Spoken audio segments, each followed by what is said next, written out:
Hello class. इससे पहले जो है हमने एक पॉलिटी का एक लेक्चर मैं रिकॉर्ड करके अपलोड कर चुका हूँ। अब जो है ये सेकंड लेक्चर है, पर हम क्या करेंगे, जो प्रीवियस लेक्चर है उसको थोड़ा सम अप करेंगे ताकि हम आगे का लेक्चर कंटिन्यू कर सकें। तो हमने प्रीवियस लेक्चर में ये देखा था कि 1600 में ईस्ट इंडिया कंपनी इंडिया आती है in the form of trader. यहाँ पे ट्रेड करते हैं, व्यापारी ऐसे व्यापारी आते हैं, व्यापार करना का चालू करते हैं। पर एक समय आता है 1764 का, जब जो है मुग़ल एम्परर शाह आलम थे,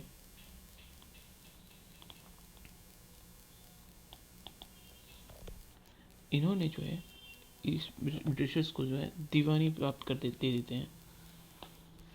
the Mughal emperor Shah Alam has given diwani in 1764 of Bengal, Bihar and Orissa. Now इसके बाद क्या होता है, अब यहाँ से ये एज अ ट्रेडर काम करना बंद करना स्टार्ट करते हैं और एज अ रूलर काम स्टार्ट करेंगे। ठीक है, और ये हमारे पास रूल करेंगे 1947 तक ये। अब इनके जो टाइम पीरियड है रूलिंग का, इसमें इन्होंने क्या करते हैं, ये कुछ रूल्स बनाएंगे जिन्हें हम एक्ट से नाम के जाने जाएंगे आगे, और ये धीरे धीरे हमारे पास आगे चलेंगे और ये सब सिनेरियो आगे जा कर के कहीं ना कहीं हमें अपने इंडियन कॉन्स्टिट्यूशन बनाने में हेल्प करेंगे। इनका जो फेज़ होता है उनको हम दो पार्ट में डिवाइड करके देखते हैं। पहला फेज़ देखते हैं कंपनी का रूल। पहला क्योंकि कंपनी जब आती है तो कंपनी का रूल था। दूसरा क्राउन रूल। अब आपके मन में आ रहा होगा कि क्राउन इन लोग का टाइम पीरियड कब से कब तक है। जो कंपनी का रूल था इसका जो था 1773 से स्टार्ट होता है और ये 1858 तक चलेगा। इसके बाद जो है 1858 से आपका 1947 तक जो है क्राउन रूल स्टार्ट हुआ। तो अब हम एक पहला सिनेरियो देखते हैं, कंपनी रूल। कंपनी रूल का आखिर जो है देखना चालू करते हैं। तो कंपनी रूल में हमारा सबसे पहला एक्ट आता है जिसे हम बहुत इंपॉर्टेंट स्टेप कहते हैं कि कंपनी के द्वारा लिया गया था, ईस्ट इंडिया कंपनी द्वारा। पहला रेगुलेटिंग एक्ट 1773 का। इसमें क्या होता है, ईस्ट इंडिया ब्रिटिश गवर्नमेंट जो है कंट्रोल करने लगती है इनके मतलब जो ईस्ट इंडिया कंपनी को ब्रिटिश गवर्नमेंट इनके जो है कंट्रोल करती है, इन पर रेगुलेशन लगाती है। ठीक है, इसके थ्रू यहाँ से स्टार्ट होता है पहली बार इनका पॉलिटिकल और एडमिनिस्ट्रेशन जो है फंक्शंस ईस्ट इंडियन कंपनी के, ये जो है रिकॉग्नाइज किए जाते हैं। ठीक है, जो भारत इंडिया में सबसे पहली बार क्या होता है, जो सेंट्रल एडमिनिस्ट्रेशन की जो नींव रखी जाती है वो 1773 रेगुलेटिंग एक्ट के थ्रू रखी जाती है। अब 1773 के कुछ फीचर्स थे इस एक्ट के। इसमें फीचर्स क्या थे, जो गवर्नर ऑफ बंगाल थे उनको जो है अब गवर्नर ऑफ बंगाल कर दिया गया, और जो पहले गवर्नर ऑफ बंगाल थे, गवर्नर जनरल ऑफ बंगाल थे, वो लॉर्ड वॉरेन हेस्टिंग थे। तो पहला क्या था, जो गवर्नर ऑफ बंगाल थे उनको जो है कन्वर्ट करके गवर्नर जनरल बना देते हैं बंगाल का, और उनका नाम कर देते हैं, इनका नाम था लॉर्ड वॉरेन हेस्टिंग। 1774 का टाइम पीरियड आता है। कलकत्ता में एक सुप्रीम कोर्ट की स्टैब्लिशमेंट की जाती है जिसमें एक जज होते हैं, मेन जज होंगे, और 3 अदर जजेस होते हैं। जो एक जज होते हैं वो पहले जज थे एलिजाइम पे। ठीक है, उसके बाद रेगुलेटिंग एक्ट 1773 जो है एक काम प्रोहिबिट करती है ईस्ट इंडिया कंपनी के जो वर्कर्स होते हैं उनको कोई भी प्राइवेट काम नहीं करना है, प्राइवेट ट्रेड करने से प्रोहिबिट कर देती है। अब इंडियन से आप ब्राइब नहीं लेंगे। ठीक है, ये 2 काम करती है। तीसरा जो इसके फीचर था वो ये था कि कोर्ट ऑफ डायरेक्टर जो है इस्टेब्लिश किए जाते हैं। अभी कोर्ट ऑफ डायरेक्टर के जो है ये माध्यम से क्या होता है, ब्रिटिश गवर्नमेंट जो है ईस्ट इंडिया कंपनी के रेवेन्यू, सिविल और मिलिट्री, इन दोनों को, इन तीनों चीज़ों को जो है डायरेक्ट करती थी, गवर्न करती थी इनके अफेयर्स को। ठीक है, फिर इसके बाद एक इम्पॉर्टेंट आता है Pitt's India act. Pitt's India act आता है आपका 1784 में। अब यहाँ पे क्या होता है, यहाँ पे क्या था, कोर्ट ऑफ डायरेक्टर से यही सिविल रेवेन्यू और मिलिट्री तीनों अफेयर्स को देख रहे थे। अब यहाँ पे ब्रिटिश गवर्नमेंट क्या करती है, इन दोनों चीज़ों को डिवाइड करेगी और यहाँ पे एक कॉमर्शियल और एक पॉलिटिकल फंक्शन, इन दोनों फंक्शंस को अलग अलग कर देगी और दो बॉडीज़ यहाँ पे अपॉइंट की जाएंगी। पहली कोर्ट ऑफ डायरेक्टर, जो आपका ईस्ट इंडिया कंपनी के जो कॉमर्शियल अफेयर्स हैं उनको रेगुलेट करेगा, उनकी देखरेख करेगा। दूसरा board of control, board of control करेगा पॉलिटिकल अफेयर्स जितने हैं ईस्ट इंडिया कंपनी के वो देखेगा। ठीक है, इससे क्या हो जाता है भाई, दोनों काम तो अलग अलग हो गए। तो पहली बार जो होता है जो, हाँ एक चीज़ यहाँ पे आता है, जो भी एरिया ब्रिटिशर्स के अंदर था इंडिया में, उनको पहली बार ब्रिटिश पोजीशंस का ऑफ इंडिया कहा गया इसी एक्ट में। अब यहाँ पे जो भी सिविल मिलिट्री और रेवेन्यू, इन तीनों की ऑपरेशंस को सुपरवाइज और डायरेक्ट करने का कंट्रोल जो है बोर्ड ऑफ कंट्रोल के हाथ में था। ठीक है, इसके बाद एक एक्ट आता है, एक्ट ऑफ 1786 सॉरी।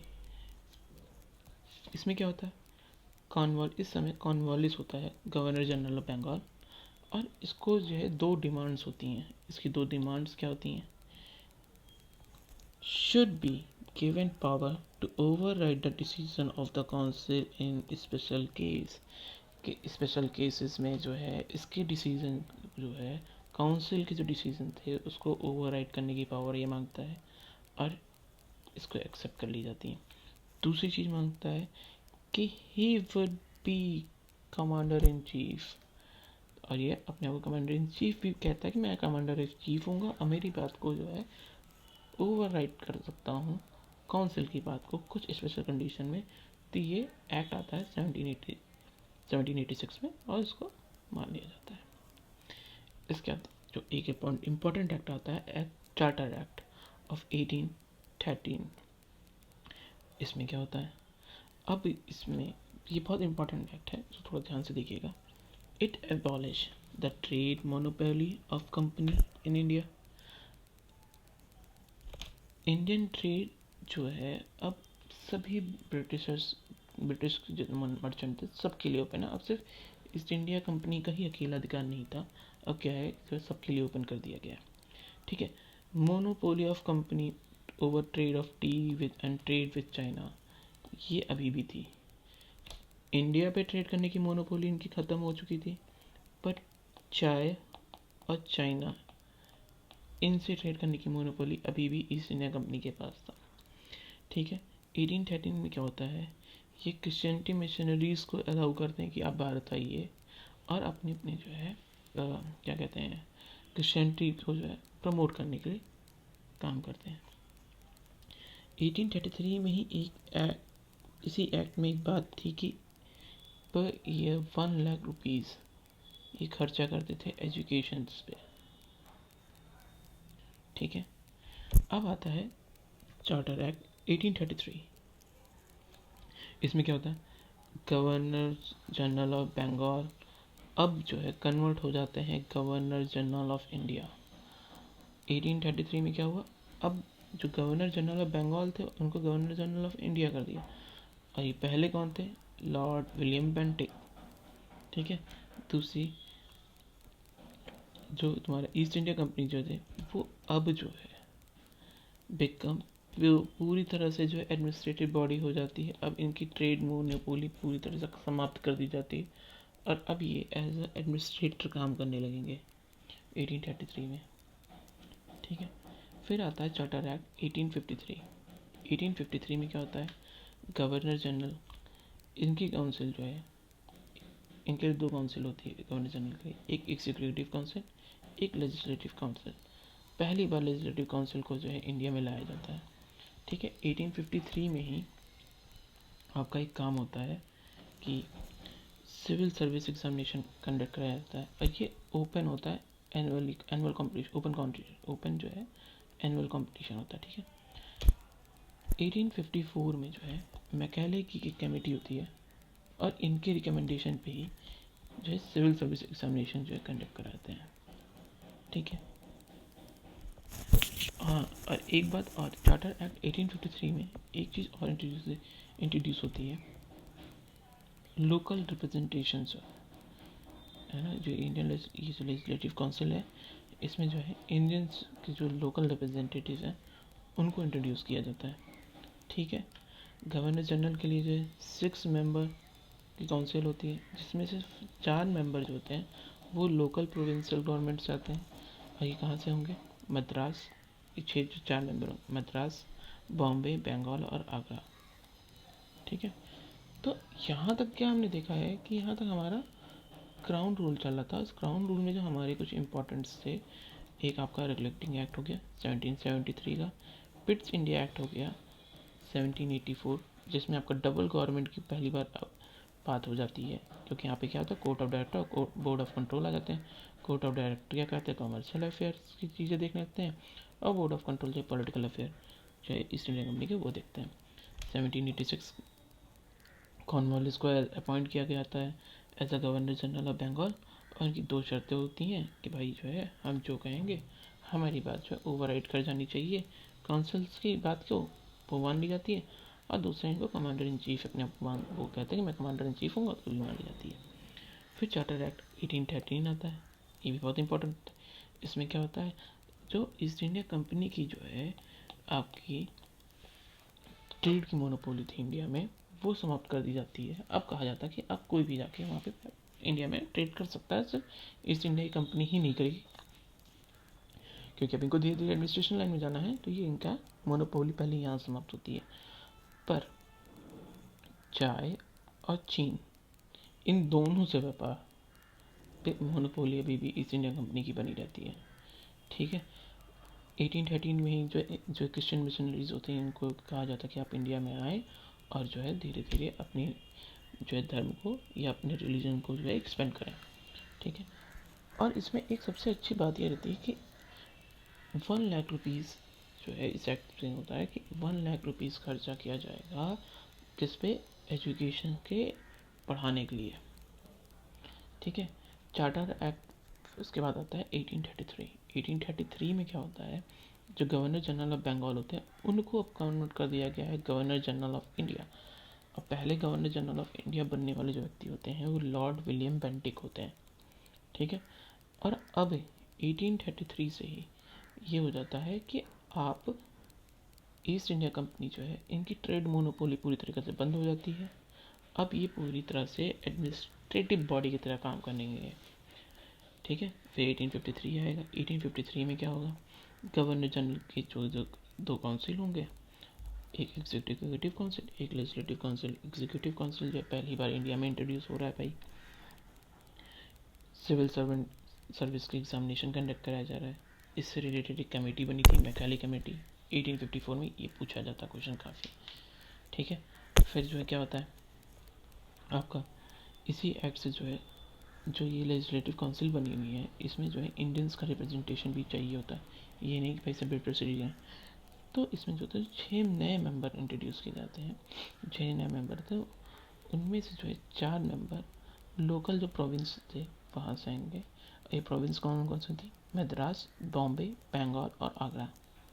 ठीक है, इसके बाद आपका जो है हम जानते हैं 1857 का रिवोल्यूशन हो जाता है। इस रिवोल्यूशन होने के कारण जो है ब्रिटिश गवर्नमेंट को एक ही बात पता चल जाती है कि अब जो है हम एज अ कंपनी रूल नहीं कर सकते हैं। तो ये जो है बोलते हैं कि अब जो है जो कंपनी का जो भी शासन था वो अब ब्रिटिश क्राउन के अंदर चला जाएगा, ब्रिटिश क्राउन के अंडर होगा। और ये अनाउंस किया जाता है कि जो है इंडिया की जो भी पॉपुलेशन है, जो भी है, वो अब जो है क्वींस के अंदर में आती है, महारानी की जनता है। तो अब वहाँ से क्या होता है कि अब वहाँ से जो भी नियम कानून बनाया जाएगा वहाँ से बनाया जाएगा, अब कंपनी का कोई शासन नहीं है। तो भाई होता है, चलो ठीक है। अब होता है क्राउन रूल। क्राउन रूल कहाँ से चलता है, 1858 से 1947 तक। अब इसके में जो है कुछ चीज़ें चेंज होगी, अब यहाँ पे सिनेरियो चेंज होगा। काम वही लोग कर रहे हैं, काम कंपनी ही कर रही है, पर अब नाम चेंज हो गया, ठीक है। पर अब क्या हो गया, अब जो है क्राउन रूल आ रहा है, तो जो है गवर्नमेंट ऑफ इंडिया एक्ट 1858 आता है। इसमें सबसे पहला काम कर दिया जाता है, जो गवर्नर जनरल ऑफ इंडिया होते हैं इनका नाम बदल के इनको वाइसराय कर दिया जाता है। और पहले वाइसराय जो होते हैं वो लॉर्ड कैनिंग होते हैं, और कैनिंग ही होता है जो रानी का जो क्वीन का जो लेटर आता है वो पढ़ के भी सुनाता है। इलाहाबाद एक सभा होती है उसमें पढ़ के ही सुनाते हैं। ये भाई जो है भाई साहब पहले गवर्नर जनरल होते थे इंडिया के, अब इनका नाम चेंज कर दिया गया, वाइसराय कर दिया गया, ठीक है। बोर्ड ऑफ कंट्रोल और बोर्ड ऑफ डायरेक्टर जो हमने पिट्स इंडिया एक्ट में देखा था उनको अब ख़त्म कर दिया गया है, उनका दाइंड हो चुका है, ठीक है। अब भाई पहले अब नया ऑफिस क्रिएट किया जाएगा एक, वो ऑफिस होता है secretary of state for India. ये जो है सेक्रेटरी ऑफ स्टेट जो होगा ये कहाँ का मेंबर होगा, ब्रिटिश कैबिनेट का मेंबर होगा, वहाँ से अपॉइंट होकर आएगा। इसकी हेल्प करने के लिए 15 मेंबर की काउंसिल बनाई जाती है इंडिया में, ताकि इनको असिस्ट कर सकें। ये जो काउंसिल होती है ये एडवाइजरी बॉडी होती है सेक्रेटरी की।